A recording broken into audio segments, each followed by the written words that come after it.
কষ্টৰ কৰাৰ পিছত আজি ভাল দিন দেখিবলৈ পাইছোঁ। প্ৰথম অৱস্থাত এই কাৰিগাঁও আৰু এই অঞ্চলত যিটো ঘটনা ঘটিছিল সেইটো ভুল বুজা পৰাৰ কাৰণে হৈছে।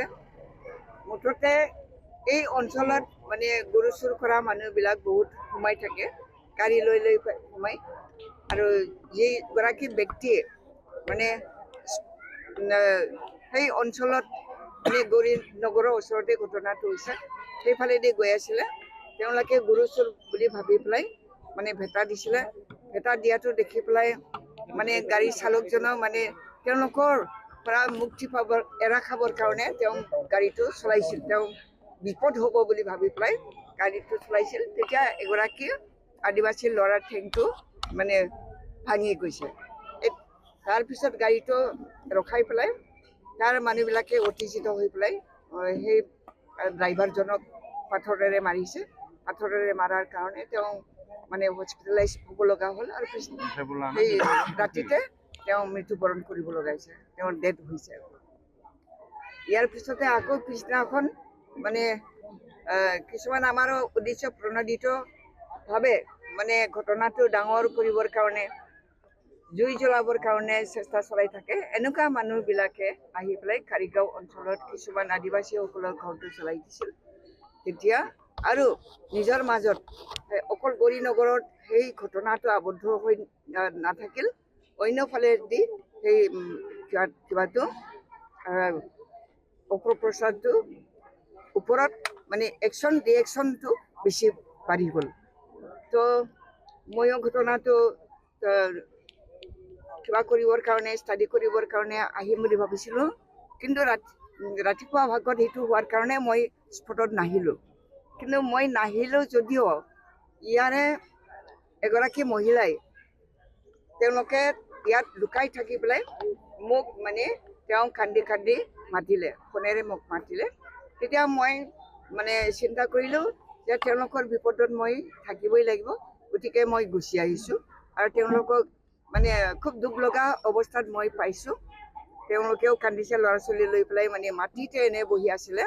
দিনটো খোৱা বোৱা নাই, ৰাতিপুৱাৰ পৰা তেওঁলোকে আতংকিত হৈ পেলাই পলাই আছিলে, খোৱা লোৱা নাই। তেওঁলোকে এনে খালী হাত পলাই আহিছে।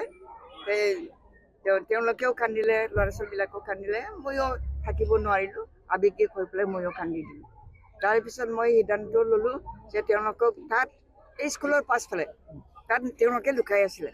তো মই তেওঁলোকক ইয়ালৈ মাতি আনিলোঁ, স্কুলৰ কম্পাউণ্ডত মাতি লৈ আহিলোঁ। তাৰপিছত স্কুলৰ টিচাৰক ফোন কৰিলোঁ, ফোন কৰাৰ পিছত চাবি খুলি দিব দিলোঁ।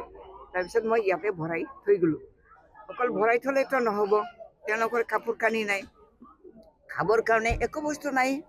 গতিকে মই দোকানৰ পৰা দোকানদাৰক মাতি পেলাই ক'লোঁ যে মোৰ হাতত পইচা নাই যদিও তুমি চিন্তা কৰিব নালাগে, এই মানুহবিলাকক তুমি চাউলটো দি দিয়া, চাউল দাইল নিমখ যি লাগে তুমি দি দিয়া বুলি কৈ পেলাই মই গুচি গ'লোঁ।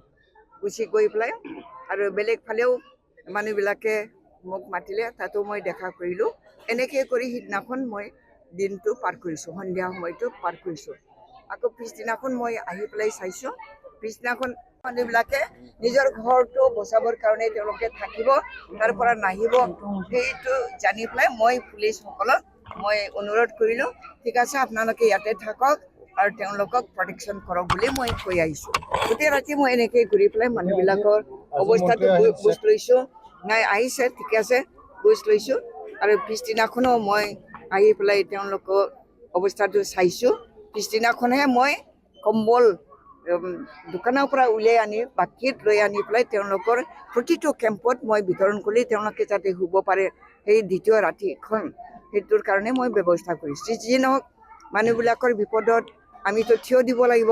টকা পইচাৰ কথাটো আমি চিন্তা নাই কৰা, বাকী কৰি হ'লেও চবকে বড়োসকলকো মানে দোকানৰ পৰা বাকী লৈ লৈ মই খুৱাব লগাত পৰিছোঁ। যি নহওক সেইটো মই অহংকাৰ নকৰোঁ যে বিপদত পৰিছে মানুহবিলাকে, তাত মই কাম কৰিবৰ কাৰণে সুবিধা পাইছোঁ, কাম কৰি দিছোঁ যাতে সকলোৱে মানে এমুঠি ভাত খাব পাৰে, নিজৰ ল'ৰা ছোৱালীবিলাকক যাতে চাব পাৰে। তাৰ কাৰণে আমি লগতে এই লোহিত তেওঁ মানে বিস্কুট আৰু কিছুমান সৰু সৰু ল'ৰা ছোৱালীবিলাকৰ খোৱা বস্তু আনিছিল। তেওঁলোকক আমি বিতৰণ সেইটোৱে প্ৰথম ইহঁতৰ খাদ্য হৈছে সেইদিনাখন প্ৰশাসনৰ আগতে আপুনি সহায় কৰিছে প্ৰশাসনৰ মই সহায় বিচৰা নাই আৰু প্ৰশাসনৰ আগতে আপুনি সহায় কৰিছে প্ৰশাসনৰ আগতে প্ৰশাসনটো আহি পোৱা নাই এই যে ইয়াত যে মানে জুই জ্বলি হৈ গ'ল সেইটোক লৈ পেলাই তেওঁলোকে ব্যস্ত থাকিল মই য'ত ঘৰ জ্বলিছে তাতো মই সিদিনাখন জ্বলা নাই কাৰণ মোক সকলো ফালেদি বিচাৰিছে ৰাইজে মানে আদিবাসী হওক বড়োই হওক সকলো ফালেদি মোৰ মুখটো চাবৰ কাৰণে ইহঁতে হেঁপাহ কৰিছে কাৰণ মোৰ মুখটো দেখিলে ইহঁতে মানে সুখী হ'ব আৰু কিবা এটা ব্যৱস্থা পাবৰ কাৰণে ইহঁতে ইচ্ছা কৰাৰ কাৰণে মই গোটেই দিনটো ৰাতিলৈকে মই কাম কৰিবলৈ ঘৰত গৈছোঁ দ্বিতীয় দিনাখন এনেকেই মই চলাইছোঁ হাগ্ৰামা মহিলাৰী ডাঙৰীয়াও কথাটো গম পালে যে যেনেকুৱা তেওঁ কাৰিগাঁৱতে মানে ছবিটো দেখা পাইছে এই ছবিটো দেখা পোৱাৰ লগে লগে তেওঁ ঘৰলৈ উভতি গৈছে তো মোক মানে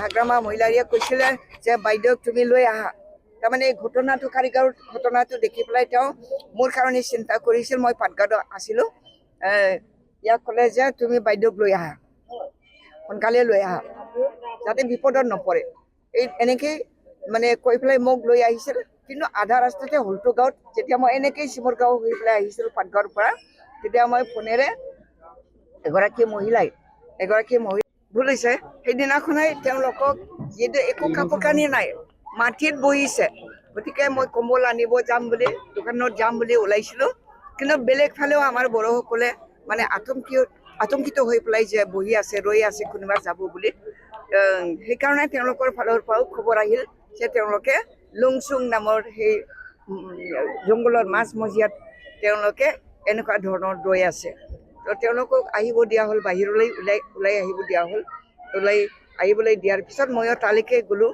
তাত গৈ পেলাই তেওঁলোকৰ অৱস্থাও মই দেখা পালোঁ তাতো মই চাউল দাইল মানুহবিলাক ওচৰত থকা মানুহবিলাকৰ ফালৰ পৰা অলপ দি পেলাই তেওঁলোকক আজি ৰাতিটো খুৱাবৰ কাৰণে মানে সহায় কৰিব লাগে বুলি ৰাইজকে মই অনুৰোধ কৰি পেলাই তেওঁলোকক এনেকৈ ৰাখি আহিছোঁ কিন্তু কম্বলটো ল'বলৈ যাব নোৱাৰিলোঁ তেওঁলোকে গোটেই ৰাতি শুব পৰা নাই মাটিতে তেওঁলোকে আছিলে কাৰণ কাপোৰ কানিটো আনাই নাই ইয়াত মাটিত শুব লগা হ'ল তাৰমানে ইয়াতো চিমেণ্টৰ ওপৰত শুইছে কিন্তু আমাৰ বড়ো মানুহবিলাকে এনেকুৱা ধৰণৰ মানে